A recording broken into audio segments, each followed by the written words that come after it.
how are you deciding where your presence might change an outcome versus where it doesn't? Because that's what I'm kind of hearing you say, right? Like I'm going to the places where my presence is going to change an outcome. Hit it! That's what I'm talking about. Wait! Okay, now, from the beginning. Hit it, boys. Welcome to Higher Ed Pulse, your no-fluff guide to artificial intelligence in higher ed. I'm Mallory Willsea, bringing nearly 20 years of edtech and marketing expertise straight to your earbuds. Higher ed leaders are expected to master AI overnight, but let's be real, no one has time to sift through every headline, hot take, or research report. That's why every Monday, I'll break down what actually matters. Fast, clear, and to the point. Want to sound like the smartest person in the room at your next team meeting? You're in the right place. Let's dive in. Welcome back to Higher Ed Pulse. On today's episode, for decades, higher education resisted the very idea of marketing leadership. Then enrollment pressure, competition, and digital disruption forced a shift. The CMO finally earned a seat at the table. But now a new question is emerging. Does every institution need a full-time CMO?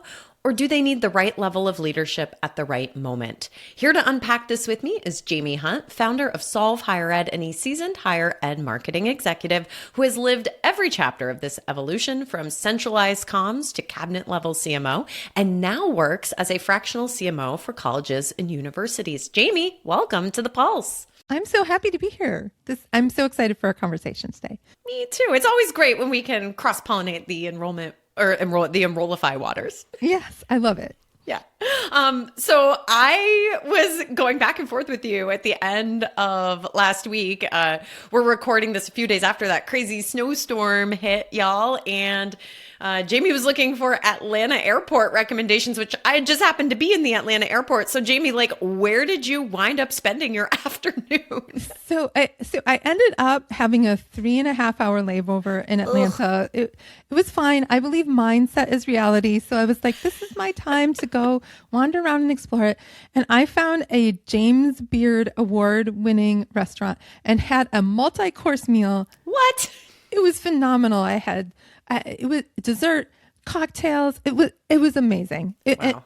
Worth every minute of the layover that I had. It was amazing. You know, my test for whether or not an airport restaurant is good is, do they give me a real fork? Like, please tell me you had real silverware. Yes, and fabric napkins, not Stop. paper napkins. Sitting at a table, you felt like you were downtown somewhere eating a meal. It was fantastic. I think we're all going to start flocking to the Atlanta airport now. Right? What was it called? One Flew South, right? One Flew South, yeah. And it's in Yeah. Terminal E. I think it's E. Yeah. That's where I had seen it. So y'all, my family didn't want to eat there. They wanted to go to Bobby's Burger Shack. Look, I love a potato chip on a burger any day. But just even from like the outside, this place looked like elevated. So It was by far the fanciest restaurant I've ever seen in an airport. And it was the cocktails, Mallory, were so good. I had to get you two. had me at cocktails. Exactly. That's awesome. Well, perhaps you were traveling because of your work with colleges and universities. Is that right? Yes, I was traveling to Grinnell where I did a retreat on innovation and building a data-driven culture. And Grinnell was amazing, but it was -11 when I left, which is, please no. No, thank you. No. That just shouldn't exist on the temperature scale. No. Yep. Well, let's get into the situation today because we're going to understand why fractional CMOs are showing up in higher ed. And to understand that, you really have to start with how hard it was for the CMO role to exist in the first place. So for decades, and I am sure listeners feel this deeply and remember it well, marketing was not a formal function on campus for a very long time. Admissions did the recruiting, communications handled the press, advancement managed messaging for donors. But as competition and enrollment pressure increased, that marketing work still kind of stayed fragmented and was often met with a lot of resistance inside academic culture. But that all shifted in the 2000s. Branding, digital channels, and demographic decline forced institutions to coordinate their recruitment, messaging, and reputation more strategically. And by the early 2010s, many institutions appointed their first cabinet level marketing leader. The CMO finally earned legitimacy and a literal seat at the table. But today, that role has expanded again. CMOs are now expected to oversee enrollment, strategy, brand, digital infrastructure, data, AI adoption, internal alignment. I mean, the list goes on. And you're expected to do it all at the same time. But not every institution is structured, staffed, or funded to support that role as a full-time executive. And that tension is where fractional CMOs enter the picture. This model is not about outsourcing leadership. It's often about timing. And at moments of transition, pressure, or reset, institutions often need senior judgment and focus more than another permanent hire. So today's conversation is about why the traditional CMO model no longer fits every campus and how leadership can adapt when the moment demands something different. So Jaime, you've been in higher ed to remember when marketing wasn't taken seriously at all. I do too. What did institutions fundamentally misunderstand about marketing leadership back in those early years? Yeah. I mean, back when I started in 2004, which makes me feel incredibly old, they often were either under advancement or they were under administrative services. And it was a press release shop. And that was basically it. And when faculty would hear the word marketing or hear the word branding, they would just bristle. Even my second university, UW Oshkosh, the chancellor there was way ahead of his time and hired a chief marketing officer around 2006, 2007, which was so ahead of the time. But faculty were so opposed because they saw it as money that was going to something other than the academic mission. And they didn't understand the complexity of marketing to a really savvy audience that has only gotten significantly more savvy over the past 2 decades. Do you think it's the audience that finally made presidents say like, hey, this has to have a seat at the executive level? I think so some of what we saw was some of these seats didn't get put at the executive level until COVID, when it became really clear how important MarCom expertise was in communicating to our campuses. But I think some institutions saw the enrollment cliff coming. I know we were talking about it way back in 2004 as something we needed to be aware of. And so I think they saw that the competition was getting fiercer. But if I had to put a pinpoint in the turning point, I would say it is when digital marketing became more of a reality for higher education. Because before that, you could kind of get away with press releases, a view book, some travel pieces, maybe a couple postcards. You didn't have to have the digital savvy that is needed.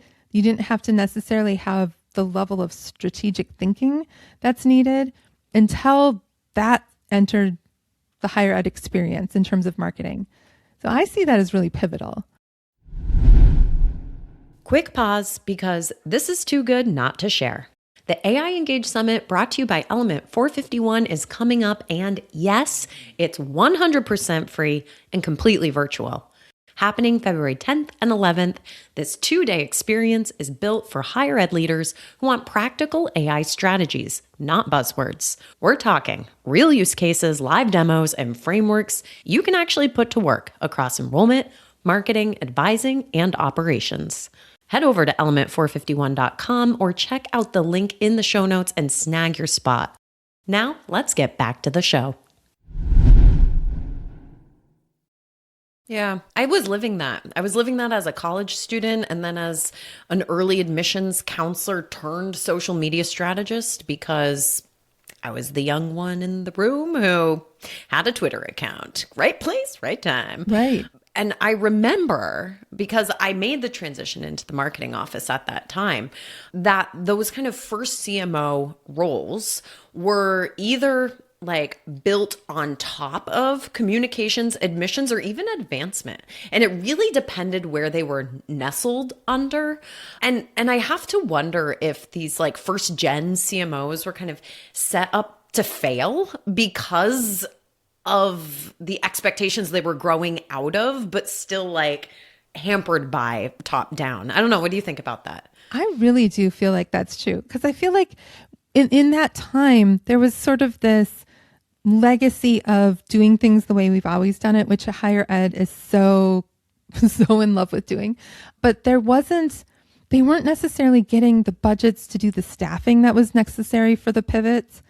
And they were maintaining the expectation of you keep doing all the old stuff too with the same staff, but now you are in this new marketing reality.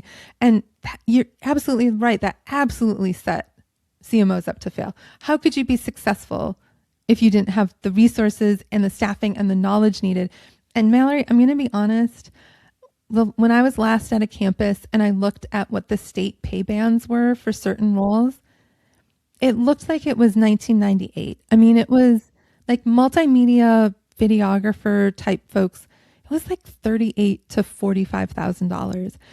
You know how sophisticated those jobs are and how much expertise is needed. But they are still in the mindset of that's a person who sets a camera down in front of an event and then records that event and puts it on a DVD or something. And a VHS. Right? Probably a VHS. But that's how we still staff at a lot of public institutions. Those pay bands are just ridiculous. Yeah. All right, let's fast forward to 2026. I almost said 2025. I have to remember where we are. The CMO role touches a lot. I mean, I gave a laundry list in the opening, but enrollment and brand and digital and data and AI, and my Lord, it just goes on and on and on. There are huge expectations now. Like it went from 0 to 100 in the course of about 10 years. I don't know. Can you pinpoint when that job kind of ballooned and became as large as it is today? Yeah. So I would say right about 2017, I started seeing more colleagues adding vice president or chief marketing officer to their previous title, which was maybe like director of marketing. I started seeing that happen in large numbers. And it feels like there started to get this level of competition, this level of pressure. Schools were starting to maybe not hit their numbers and needed a strong marketer to help with that. And I think that's when we started to see that pivot at scale. And then COVID just pushed it into high gear. I hate to say it like this, but I basically ran the COVID response in terms of not like, how are we going to do testing and all of that, but everything else was because we had to communicate it. Right. How do we communicate? So that fell onto you. Yeah. Yeah. And suddenly I remember I left one institution and went to another one. And one of my former colleagues called me and said their first meeting after I left, they were like, Jaime usually leads this conversation. What do we do? Because I would be like, well, okay, we need to communicate. Let's make some decisions. And I think it just elevated for a lot of campuses that role is critical. Interesting. So you have recently left on-campus work, but you are still working. I mean, you're working with dozens and dozens of institutions. When did you kind of realize, right? Was there a moment that made you stop and say, a full-time CMO might not always be the right answer? Yeah. Oh, yeah. So I think smaller institutions that have really limited budgets, they're not always going to be able to hire someone with the level of expertise that they really need to go to the next level. And so I think it makes sense to have a fractional or an interim in much the way that you were talking about it earlier. If you're in a point of transition, that's a really good time to bring somebody in who's made that transition before, instead of you're taking somebody who maybe was like in a director role or something, and they have to come in, learn how to be VP, learn how to be a CMO, learn how to be a voice at the table, and figure out how to fix everything or get everything set up right or fill in the blank. And I think that's really challenging for a lot of institutions to navigate that. So that's where I think there's a really good spot for that. And then I would also say, I think those really micro institutions that they can't afford a full-time staff person. Having a fractional CMO who can do some of that really strategic work and perhaps work with some vendors on some execution or have the team to do some execution. I think that's the time when, instead of burning one person out doing all the things, can you have high level of expertise in there doing the most important things? Yeah. And what is important is not always immediate. And I learned that from my former CEO, Artis. So shout out to Artis. I think a lot of people still put fractional and consultant though in the same bucket? And like you, Jamie, operate as both. I do too. So what do you see as the real difference, right? Not between those two things, but in how decisions get made when you are operating at that fractional level? Yeah. So I find myself in the fractional level in more strategic conversations about more things. So as a consultant, I usually have a scope of work, a project I'm trying to do, and I'm very narrowly focused on that. As a fractional or an interim, I'm in more of the strategic conversations. I'm currently managing the vendor that they have working on a capital campaign brand. I'm managing the staff, the day-to-day work of the staff. I'm, always available between 9 to 5 to be able to quickly respond to emails. It's much more structured in a lot of ways, but loose in other ways. Like the loose ways are like, I'm available to tap into on any subject related to the institution versus like that's outside of scope. I'm happy to help with that, but I need to adjust the proposal a little bit. Right. That makes sense. Do you find that is the case for you too? Yeah, it is. I think that your point about being available 9 to 5, I think is from a time perspective, one of the big differentiators. Like the clients I'm working with on a project base level, like are very much operating their day-to-days without me. Yes. And I am, parachuting in some cases and, sharing my work and getting their feedback, but then jumping back out and going back to work. Whereas the organization I'm working with on a fractional basis, like I'm talking to them every single day. And like you said, managing some of the vendor relationships and helping set strategy and tone for a young marketing team. Yeah. I'll be doing some of the hiring, like sitting in on some of the interviews as they build up this team. Like, I really see myself in this particular one as getting them all set up so that when they're ready for a permanent CMO, that person can come in and just hit the ground running and not have that lengthy learning curve of getting the team straight and getting it all, the budget straight and all of that. Well, I'll say in my case, I know I'm not setting them up for a CMO level hire. I'm helping them right the ship for the next handful of months so that they can keep steering it when I leave. So that's a little different, but similar in the sense that like my goal is to speed up what might have taken 9 to 12 months into like 3 or 4. Yeah. Yeah, I think that's fairly similar. Like this, if somebody came in and had to do this job, I think it would take them a year to do what I'm trying to accomplish in 3 or 4 months. Yeah. So let's talk about some of the mechanics. When you go into an institution as a fractional CMO, like how do you onboard fast enough to be useful? Because I'll say that it is challenging. I've lived it. Yeah. So they had luckily been recording meetings for a long time. So that was helpful to get access to those, watch those, get all the briefings that they've been getting from the vendors that they're working with. Fortunately, it's a very small staff. It's 2 people. So I really only needed to onboard with 2 folks on that. But it's truly diving in and trying to do that like 90-day plan that you have when you're a new hire in like a week, a week to a week and a half. I had all those stakeholder conversations in my first 3 days, met everybody I needed to meet in the first 3 days, like very much, we're just going hard on this. And then I'm only giving them 13 to 15 hours a week. So after that first intense push, it's kind of pulling back a little bit, not being quite so intensely involved in all the things after that. How about you? What have you been doing?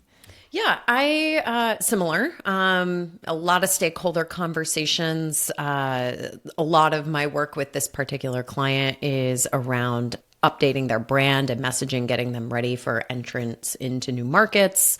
And so it's not just the internal stakeholders I'm talking to, but it's actually a lot of client conversations. So I can really understand both from like, how does this complex sale work, but in those conversations and in talking to clients who are coming up for renewals as well, like what are the barriers here? What are the things that you are expecting to be successful because you're using this product? And those, one conversation, and I'm probably doing like maybe 15 of them, but even in just one conversation, like the yield is immense and can be infused into so many other areas, not just marketing, but in sales enablement and also product direction too. So, I mean, there's just, I am seeing a lot of value in investing a significant amount of time in these client interviews early on, because I know it's just going to kind of set the course for the rest of the engagement. Yeah, for sure. I mean, the more you talk to people, the more you learn. That's just, there's no better way to learn than by talking with your stakeholders and audience. You can go on the web, you can do social listening, all of that. But those actual conversations are really where everything comes together. Oh, for sure. So I want to know if there's certain things though that you're like purposefully ignoring right now. Like with my client that I'm fractional CMOing. Yeah. Oh gosh. I don't know if I can answer that. Nope. Without getting myself in trouble. That's fair. So the answer is yes, there are things that you're ignoring. We just can't talk about it on air. Yeah, I don't know if I want them to hear. No, I mean, I guess I would say I am not getting too in the weeds on the project management process yet. I'm not getting too in the weeds on anything. So I think they're paying a premium for my time. And so my perspective is my time should be as focused as possible on the things only I can do.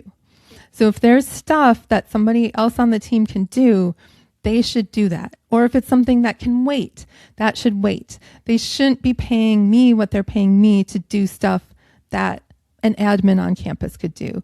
So I've been very intentional in that way. I wouldn't say I'm ignoring it, but I'm like intentionally redirecting some of that. I've had to do that a couple times, and it's not a lack of want, right? Because I'm like, I want to do these things and help you speed them up, but at the same time, if I do X, Y, and Z for you, I'm not doing A, B, and C. Yes, and you need A, B, and C. Yes. Like strategically. Yes. So the where you spend your time is the biggest decision. I guess on the opposite side of that coin, like where have you immediately inserted yourself? Yeah. So immediately jumping in on, they're working on a branding for their admissions and for their advancement, their capital campaign. So immediately jumping into that. And then they're rolling out a big initiative in the fall. So I'm working on the communication plan around that. And I see opportunity for them to be really big thought leaders in the space that this project's in. And so I'm doing a lot of strategic thinking about how I can set them up for a lot of success there, because I will not still be there in the fall when this rolls out. So it needs to be ready to really hit the ground running for whoever steps into the permanent shoes. But I'd say my biggest challenge though is I could do this for them for 40 hours a week, but I have 4 other projects. So it's just not humanly possible to do it all. And it's really hard to not just be like, well, this is just my thing. Because I really want to help them. I really think they're an amazing university. Well, if you were doing it for 40 hours a week, a lot of that time would wind up being spent living in meetings. And we know that's a reality for people who are employed full-time on campuses. You get pulled into 27 committees and then all of a sudden, like, whoop, there goes your week. Like the whole week has been eaten up by the meetings you've been in. So I am actually pretty curious because the organization I'm working for is so lean that I am not being pulled into meetings. I'm running the marketing team meeting and working with my team of 2, but organization wide, like I have a CEO who's protecting me from that, and I'm grateful for that. What's your experience like with this school? Yeah, so I am in a meeting with advancement, enrollment, and marketing every week. I think that's essential. I actually think that's really, really important. I have a one-on-one with, I guess I'm going to put air quotes around my boss, and every week. And then I have one-on-ones with my team that I try to limit to 30 to 45 minutes. And then the rest are more ad hoc. Like if I need to meet with someone, I meet with them.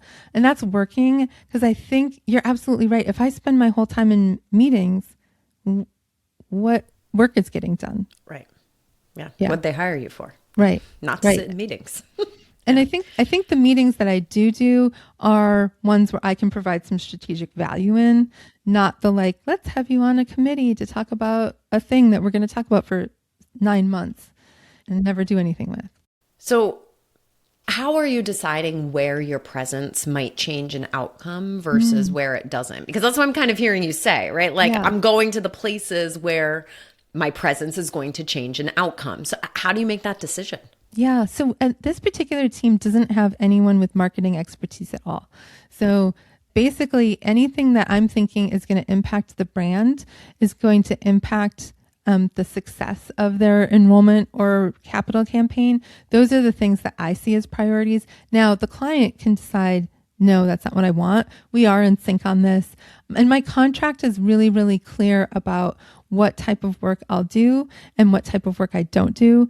And that helps too. So that keeps me out of some of the, like we had a faculty member who won an award and he wanted to meet with me to talk about publicizing it. And I just very graciously was like, that's not really what I'm here to do. You can meet with somebody else on the team. And that has been, I think, helpful. So to think about it as if they're paying me, it should be something that only I can do. I'm curious because you just mentioned this faculty member, like, and campuses have really strong cultures and are very political. Yes. Do you think that, like, I don't know, if you were giving advice to somebody who is looking to become a fractional leader, like what political mistakes do you see, new fractional leaders or even maybe yourself make when underestimating campus culture? Yeah, I would say it is really important to get in front of the provost or vice president for academic affairs or whatever that role is called to try to understand the culture. In this particular situation, the team was so lean that I think they're very great. There's a warm body here doing some things that we need to have done. But I would say that there could be some missteps if you don't understand the faculty and the vibe. And I also think understanding what the president's expectation is for the role. So I'm working through the VP of advancement on this particular project. And so making sure that the things that the president says are off limits for me to change, I don't touch those. And then stay focused on the things that I mean, there are some things I think need to change, but if I've been told I can't change them, then I'm going to focus on the things that I have the latitude to make changes on. Yeah. Do you think presidents are underestimating the work you're doing? I hope not, but I hope not. I mean, I think the fact that they approached me in the first place about this says that the president understands the value of it. And I think the investment that they're making in this to me says the president wouldn't be able to make this investment without the president being on board. So I didn't seek them. I didn't knock on their door and say, hey, can I be your fractional CMO? So I do think that the fact that they reached out is a pretty good sign they get it. So if you were advising a president or a cabinet member, maybe one is listening right now who is wondering how to staff their marketing leadership, what is a good question that they could ask themselves to help decide if full-time versus fractional is the right path? I would say ask yourself, are you willing to do the investment to get someone with the expertise and background that you actually need in this moment? And if the answer is no, I can't afford, I hate to say it like that, but I can't afford somebody who has a decade of experience as a CMO, but I need that experience at least for the short term. I think that's when you make a phone call and start to look around for somebody who could do it either on a fractional basis or an interim basis that could take you to that next level without it being like they're permanently going to suck up that much of your budget. Or they may be able to take that budget and say, they can do it for this many hours a week at that budget. And honestly, in a lot of cases, I think it might be worth it because you're getting that really high level strategy. The odds of being able to recruit someone from a large R1 public with a medical school to work at a small private university for half as much as they would be making at a similar institution from what they left is really low. It's just really low. Just people aren't going to take a 50% pay cut or 100%, go cut their pay in half to do these roles. Jaime, this was great. I so appreciate you hopping on the pulse with me and talking this out. I think a number of institutions are going to be wrestling with this type of decision, if not this year, in the coming years. And so hopefully this episode can serve as a resource. Of course, you have your fantastic podcast on the Enrollify Network, Confessions of a Higher Ed CMO. Where else can people find you, though? Yeah, so you can find me on my website at solvehighered.com and on LinkedIn, Jaime Hunt, JaimeHunt. And the right way to spell Jaime. Correct. I just had somebody buy plane tickets for me that spelled it wrong. Shoot. And I was like, oh man, it's 5 letters, guys. But yeah, I love when folks reach out. And then my email is Jaime@solvehighered.com. Amazing. Listeners, before we wrap, a very quick plug for a new venture that I am working on with my dear friend Ashley Budd. Applications are open for Let's Go Upstate, a new, small, and invitation-based retreat for senior higher ed leaders who want space to think clearly and talk honestly in a room with peers who understand the pressures of the role. We're going to be in Saratoga Springs this May with a very curated group. There will be no ballrooms, there will be no tracked sessions, but there will be a lot of time for real conversation. And if that sounds like something you need, applications are open through February 10th at letsgoupstate.com, and I do hope you will consider applying. Jaime, thank you again for a terrific conversation, and folks, I look forward to seeing you next time. Goodbye. Thanks, Mallory.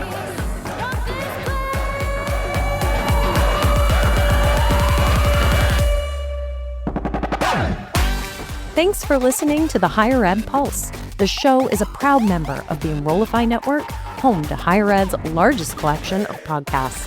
Enrollify is where higher ed goes to grow. So be sure to check out our other podcasts, webinars, video clips, blogs, and more. Visit Enrollify.org and subscribe for all the latest details and content drops directly to your inbox. Enrollify is brought to you by Element 451, the digital workforce platform for higher ed. Learn more at element451.com.